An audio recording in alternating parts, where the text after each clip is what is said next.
Kalimutan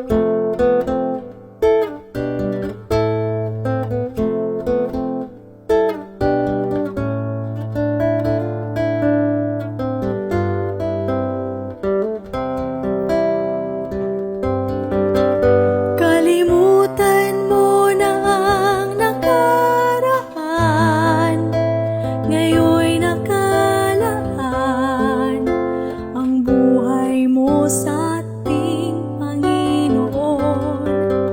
Mga dati mong gawin na palagi lang mali, at hindi ka siya-siya sa may kapal. Kung noon ang naghahari ay galing, ngayon ang kapalit, pag-ibig na nanggagaling kay Jesus. Ang bakong-bakong landas, tinuwid na ng Mesyas, patunayan mong ikaw ngayon'y ligtas.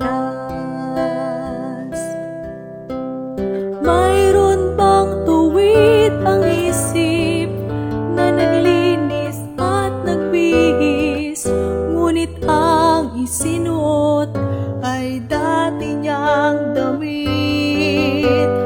Ang inuming mamahalin, kung kailangan mang isalin, ang paglalagyan mo ba'y tapayang lumarin?